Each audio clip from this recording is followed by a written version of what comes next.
అయితే మనం ఇంట్లో దీపారాధన చేసేటప్పుడు కొన్ని రకాల పూలను మాత్రం దేవుని పూజలో ఉపయోగించకూడదు. పూజకి పనికిరాని పుష్పాల గురించి ఈ వీడియోలో తెలుసుకుందాం. బంతిపూలు చాలా అందంగా ఉంటాయి. ఇంట్లో ఏదైనా శుభకార్యం ఉంటే తప్పనిసరిగా బంతిపూలు ఉండాల్సిందే. కానీ ఇంట్లో పూజ చేసే సమయంలో మాత్రం బంతిపూలను ఉపయోగించకూడదు.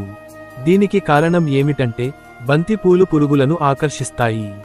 కాబట్టి బంతిపూలను దేవునికి సమర్పిస్తే దేవుని దగ్గరకు పురుగులు వస్తాయి.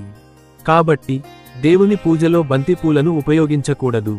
గన్నేరు పూలతో దేవుడిని పూజిస్తే వ్యాపారంలో అధిక లాభాలు వస్తాయి. ఎర్ర గులాబీ పూలతో దేవునికి పూజ చేస్తే మీ ఇంట్లో ఉన్న కష్టాలన్నీ తీరిపోతాయి. మీ ఇంటికి ఐశ్వర్యం లభిస్తుంది. నేల రాలిన పువ్వులను దేవుని పూజలో సమర్పించకూడదు. ముఖ్యంగా సాయంత్రం 6 దాటిన తర్వాత పూలను అస్సలు కోయకూడదు.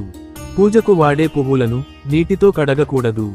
అలాగే ఎడమ చేత్తో కోసిన పూలను కూడా దేవుని పూజలో వాడకూడదు.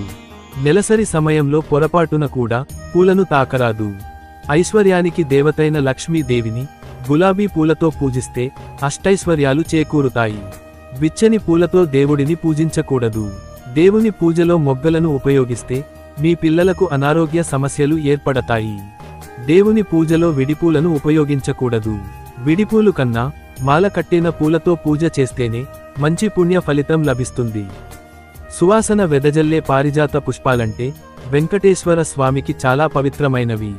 కాబట్టి ప్రతి శనివారం రోజున పారిజాత పూలతో వెంకటేశ్వర స్వామిని పూజిస్తే స్వామి మనసు మంచులా కరిగి మీ ఇంటికి సిరిసంపదలను ప్రసాదిస్తాడు. అలాగే జిల్లేడు పూలతో శివుడిని పూజిస్తే తొందరగా కరుణిస్తాడట, తొలగిపోతాయి. మహాశివుడిని మారేడు దళాలతో పూజించడం వల్ల కోరిన కోర్కెలన్నీ వెంటనే నెరవేరుతాయి. దేవుని పూజ కోసం పూలు కోసేటప్పుడు చెప్పులు ధరించకూడదు. పూజలో వాడే పువ్వులు క్రిందకి వంగి ఉండకూడదు.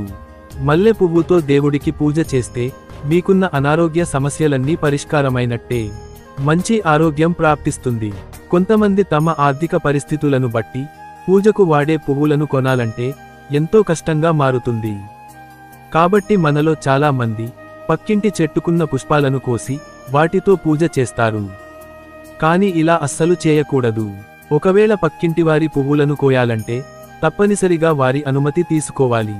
వారికి తెలియకుండా పూలను కోస్తే మీరు చేసే పూజలకు ఎటువంటి ఫలితం ఉండదు. పక్కవారి పువ్వులను కోసి పూజ చేస్తే మన పూజకు వచ్చే సగం పుణ్యం వారికే చెందుతుందట. కాబట్టి పూజలో దేవుడికి పెట్టే దేవుని పూలను మన ఇంటి దగ్గర పెంచుకుంటేనే మంచిది. లేదా బయట కొనుక్కున్నా పర్లేదు. చెట్టుకున్న పూలన్నీ కోయకూడదు. సగం పూలు చెట్టు మీదే ఉండాలి. పూజకు వాడే పువ్వులను కర్రతో దులపకూడదు. క్రింద పడిన పూలను కూడా దేవునికి పట్టకూడదు. పూజలో అన్నిటికన్నా ముఖ్యమైనది దీపారాధనకు వాడే నూనె. ఆవు నెయ్యి చాలా పవిత్రమైనది. కాబట్టి ఆవు నెయ్యితో దీపారాధన చేస్తే మీ కుటుంబానికి అష్టైశ్వర్యాలు చేకూరుతాయి. దేవుని పెట్టిన పుష్పాలు ఎండిపోక ముందే తీసేయాలి. ఎండిపోయిన పుష్పాలు పూజ గదిలో ఉంటే మీ ఇంట్లోకి దరిద్ర దేవత అడుగుపెడుతుంది. ముళ్ళు కలిగిన పూలు అలాగే రెక్కలు తెగిన పూలను దేవుని పూజలో ఉపయోగించకూడదు. తాజాగా ఉన్న పూలతోనే దేవునికి పూజ చేయాలి. ఇలాంటి చిన్న చిన్న నియమాలు పాటిస్తూ దేవుడిని పూజిస్తే మీ ఇంటిపై ముక్కోటి దేవతలు అనుగ్రహం ఉంటుంది.